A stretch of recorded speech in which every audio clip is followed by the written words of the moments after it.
Hello friends, তোরা সত্য গল্পের আরেকটি পার্ট নিয়ে আসলাম শুধু আপনাদের জন্য। আর আপনি যদি আমাদের চ্যানেলে নতুন হয়ে থাকেন তো এখনই সাবস্ক্রাইব করুন আর পাশে থাকা বেল আইকনটি প্রেস করে দিন নতুন ভিডিওর জন্য। তো বন্ধুরা, চলুন গল্পে যাওয়া যাক।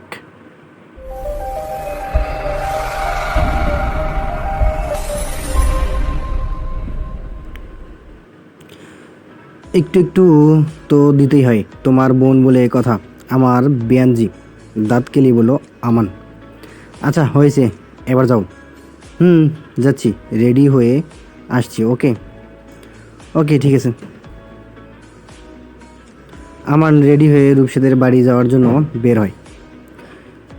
রাইসা সাজুগুজু করে রেডি হয়ে বসে আছে, কিন্তু একটা কথা কিছুতেই তার মাথায় ঢুকছে না।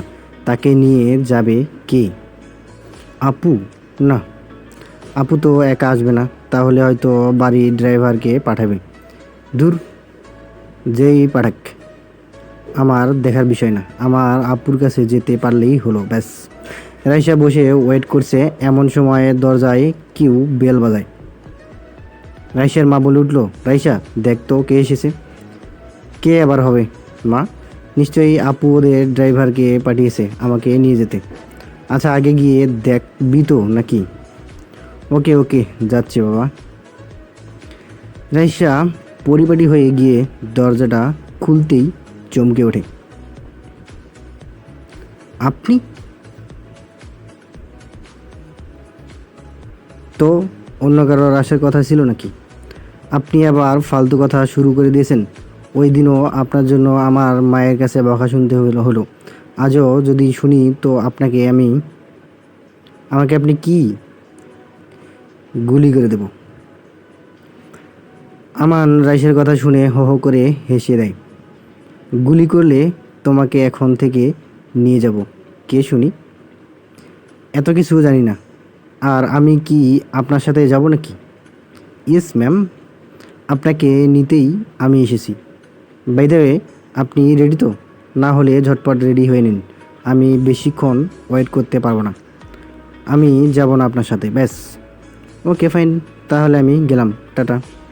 রাইসা বেচারির আগে দুঃখে কান্না আসছে। এত আশা করে আছে বোনের সাথে আড্ডা দিবে, মারবে, দুজন একসাথে ঘুরতে যাবে, শেষে কিনা সব শেষ হয়ে গেল। তাও এই ছেলেটার জন্য। উফ, আপু যে কি দেশে আর মানুষ পেল না ওনাকে সারা। শুনুন, কি হলো? বুরবুসকে বলল আমান। আপনি বসুন, আমি আসছি। আমান মুচকি হেসে ভিতরে এসে বসে পড়ল। রূপসার মা আমানের জন্য কফি করে নিয়ে আসে। কিছুক্ষণ বসে কথা বলার পর রাইসা আসে। আমি রেডি। আমান রূপসার মাকে বলল, আন্টি আসি তাহলে। হ্যাঁ বাবা, সাবধানে যেও। আর রাইসা শোন, কোনো অশান্তি করিস না ওখানে গিয়ে। ওকে মা, বাবার খেয়াল রেখো আর সাবধানে থেকো। রাইসা তার মায়ের কাছ থেকে বিদায় নিয়ে চলে আসে। আমান গাড়ির সামনে গিয়ে রাইসাকে ইশারা করে গাড়িতে উঠতে বলে, তারপর নিজে ড্রাইভিং সিটে বসে পড়ে। রাইসা পেছনের সিটে বসলে আমান রাগে গজগজ করে রাইসার দিকে তাকায়। আমাকে কি তোমার ড্রাইভার পেয়েছো? না তো, কেন? তাহলে ভাব দেখিয়ে পিছনের সিটে বসলে কি জন্যে? কেন? আমার ইচ্ছে তাই। তোমার ইচ্ছে তোমার ব্যাগে রাখো আর সামনের সিটে এসে বসো, কুইক। উফ, এত কাহিনী করার কি আছে বলুন তো? আমান হঠাৎ গাড়ি থামিয়ে রাইসার দিকে রাগী লুক নিয়ে তাকায়। রাইসা ভয় পেয়ে ভদ্র মেয়ের মতো সামনের সিটে এসে বসে। বাকি পথ আর কেউ কোনো কথা বলেনি। অবশ্য আমান দুই একবার বকবক করেছে। রাইসা শুধু ইশারায় হ্যাঁ হুম না এই সবই উত্তর দিয়ে গেছে। বাসায় এসে রাইসা গাড়ি থেকে নেমে লাগেজটা হাতে নিতেই আমান বলে, আমি আসি কি করতে? রাইসা আমানের কথায় কিছুই বুঝতে পারেনি, শুধু বুরুকুসকে আমানের দিকে তাকিয়ে ভেতরে চলে যায়। রূপসাকে দেখতেই দৌড়ে গিয়ে জড়িয়ে ধরে। আপনি? কিরে, কেমন আছিস? ভালো আছি, তুমি কেমন আছো আপু? আমিও অনেক ভালো আছি। আয়নের মা ও রূপসার সাথেই বসা ছিল। রাইসা আয়নের মার কাছে যায়। আন্টি কেমন আছেন? আমি ভালো আছি মা, তুই কেমন আছিস? আমিও ভালো। আর এখন তো আরও ভালো থাকবো। আপুর সাথে কত আড্ডা দিতে পারবো। বুঝেছি, আমরা বুঝি বুড়ি হয়ে গেছি, তাই আমাদের সাথে আড্ডা দেওয়ার কথা বলিসনি, তাই না? এ মা আন্টি, তা কি করে হয় বলো? তুমি তুমি ছাড়া তো জমবেই না। রাইসা কি করছিস? মা কি ভাববে বলতো? রাইসার কানে কানে ফিস ফিস করে রূপসা বলল, সরি আপু।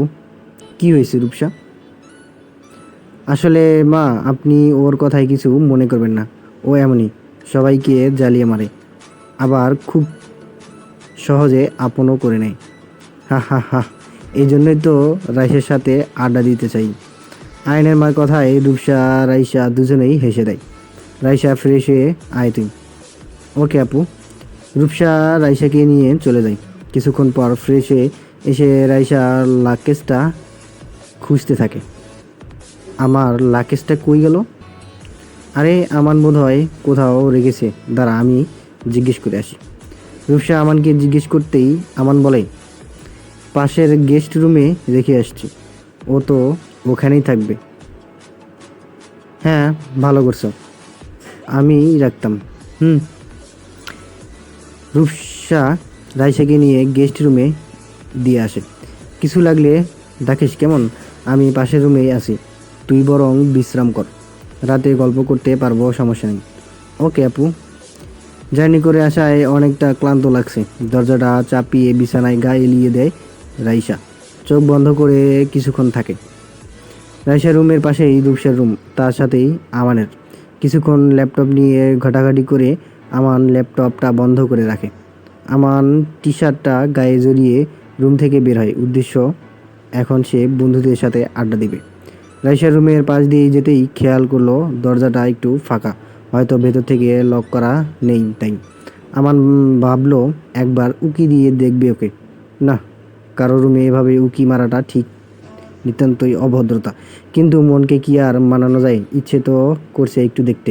আমার কিছুক্ষণ দাঁড়িয়ে থেকে দরজাটা ফাঁক করে উকি দিতে যাবে, এমন সময়ে আবার কিছু একটা ভেবে সরে আসে। না, কারো রুমে নক করা না করে যাওয়াটা ঠিক না। পরে না হয় এক সময় দেখে নিব রাগী কুইককে। আমান বের হয়ে যায়। রাইসা সন্ধ্যার দিকে ঘুম থেকে ওঠে। এতটুকু না রাস্তা জার্নি করে এসেই এই দশা। আর যদি দূরের কোথায় যায় তাহলে হয়তো তাকে খুঁজে পাওয়া যাবে না। রাইসা উঠে চোখে মুখে পানি দিয়ে রুম থেকে বের হয়। রাইসার রুমে আসে।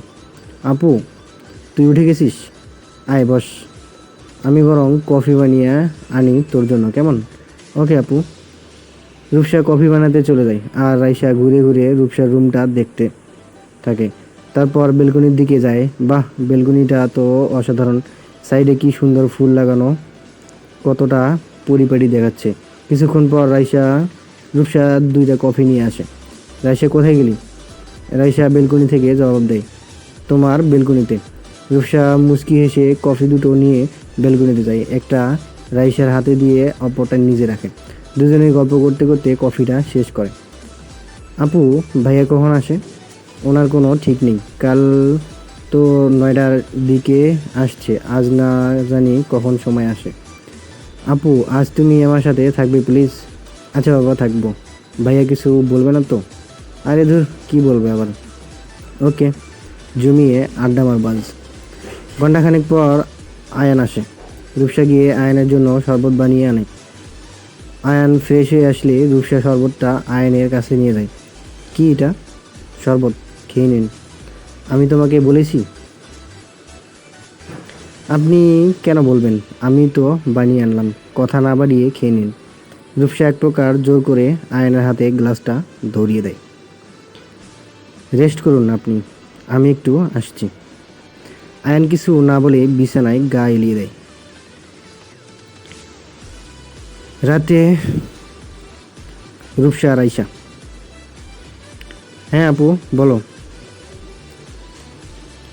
খেতে চল। ওকে আপু, আসছি, তুমি যাও, তাড়াতাড়ি আসবি, ঠিক আছে? আচ্ছা আপু, ঠিক আছে। রূপসা চলে যায়। রাইসা খাবার টেবিলে গিয়ে চেয়ার টেনে বসে পড়ে। রাইসার ঠিক ওপর পাশেই আমান। রাইসার আমানের দিকে তাকাতেই আমান চোখ মেরে দেয়। রাইসা আর আগে কটমট করতে থাকে। রাইসা কি বেয়াদব রে বাবা, ইচ্ছে করছে চোখ দুটো দিয়ে মার্বেল খেলি, যত সব। রাইসা খেতে বসেও মারাত্মক অস্বস্তিতে পড়েছে। আমানের দিকে চোখ মেলেই আমান হয় মুচকি হাসতে হাসছে, না হয় চোখ মারছে। রাইসার রাগ এবার চরম পর্যায়ে। এখন তো ইচ্ছে করছে তার নিজের চোখ দুটো দিয়ে মার্বেল খেলতে। কেন যে বারবার এই অসভ্য ছেলেটার দিকে তাকাচ্ছে। রাইসা কোনো রকম খাওয়া শেষ করে উঠে পড়ে। কিরে উঠে পড়লি যে? আন্টি, আমার খাওয়া শেষ, তোমরা খাও, আমি রুমে যাই। দেখো কাণ্ড, দুইটা বোন একই রকম, খাবার নিয়ে এত অবহেলা। আসলে মা, ও এমনই। হ্যাঁ, ও এমনই। আর তুই তো খেতে খেতে মোটি হয়ে যাচ্ছিস, তাই না? আয়নের বাবা বলল, এখনকার দিনের মেয়েরা এমনই, বুঝলে? হ্যাঁ, তুমি ওদেরকে সাই দাও, যাতে একেবারে না খেয়েই দিন পার করে দেয়। আন্টি, আমি যাই, কাল থেকে বেশি বেশি খাবো, পাক্কা। শোনো মেয়ের কথা, হেসে হেসেই বলল আয়নের মা। রাইসা নিজের রুমে গিয়ে বিছানায় শুয়ে ফোনটা হাতে নেয়। সারাদিনে একবারও এফবিতে ঢোকেনি, তাই আইডিতে লগ ইন করে আইডিতেই ঢুকে পড়ে।